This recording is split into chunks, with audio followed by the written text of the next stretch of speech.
Today, we're just gonna talk about sleep.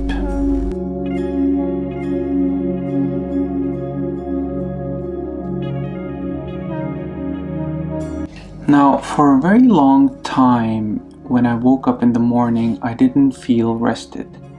I would wake up and I would feel anxious, like the weight of the world is on my shoulders and something extremely bad is about to happen. There was nothing wrong with my life at that time, so I didn't really understand why is this happening. So I went on a series of different experiments and different activities to find out what is the best way that I can sleep properly so that when I wake up I feel rested and ready to take on the world. This is the marker of a good sleep.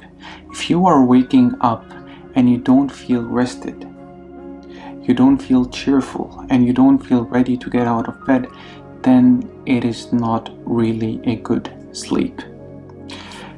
There are two main aspects of a good sleep. The first is the quantity, and the second is the quality.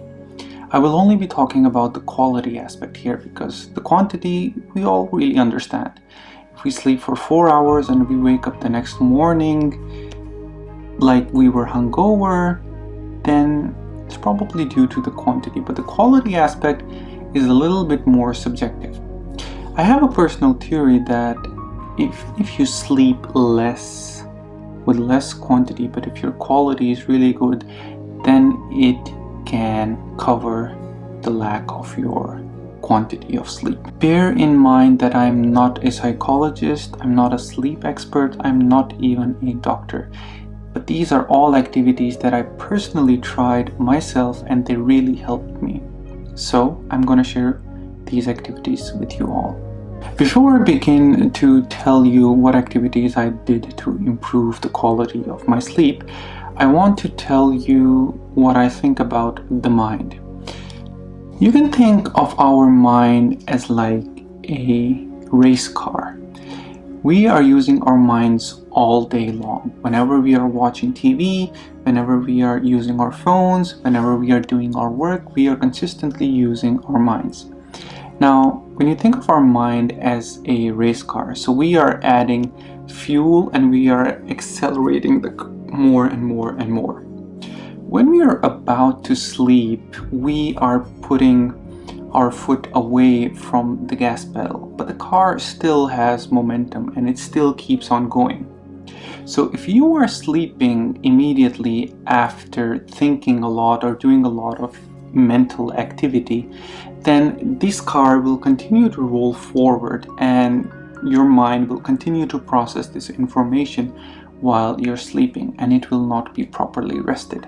And that is the reason why when you wake up, at least when I woke up, I felt that there was something extremely wrong and there was something bad that was about to happen. So this is the analogy that I want you to think about, and this analogy will help us moving forward when we're talking about different activities. There are 3 levels to getting the best quality of sleep. Now, I have determined these levels by a different experimentation. Each level requires more effort, but the reward is also greater. So level 1 is when you don't do anything special, but you only avoid the things that are putting more information in you. So what you do is you turn off the television, put the phone on charging away from you, and you just be by yourself. You don't do anything special. You just avoid all the things that are giving you more and more information to process. Level 2 is when you actively try to put brakes on the car that is continuing to go on with the momentum. That is your mind. What level 2 means is that you do some kind of activity that helps you be more in your body, because the more we are in our body, the less we are in our minds, and that helps to ease our mind. The way I did it is by doing various stretching activities. It does not have to be much, but it has to be something. For 10 or 15 minutes You can do some different kinds of stretching to ease up your mind. While you're stretching, you're also focusing on your breathing, and that in turn helps your body to reach its equilibrium state. Less in our minds, more in our bodies. Now there is a level 3 as well, and that level is when you take a break from everything around, as in level 1. You do stretching, as in level 2, and then also you sit down and you put your thoughts on paper. So you actively write something or you actively draw something.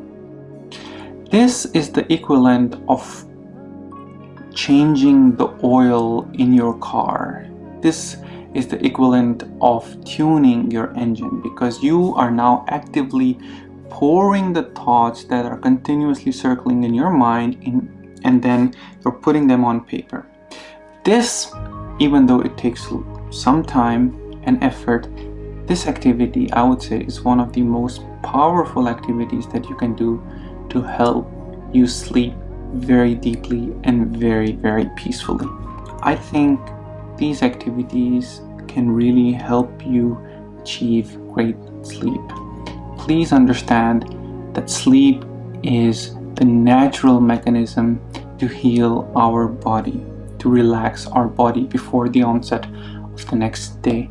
If we are not fully relaxed, if we are not at 100% charged, then this will continue to accumulate until we find ourselves in a difficult physical situation. I really hope this video helps you.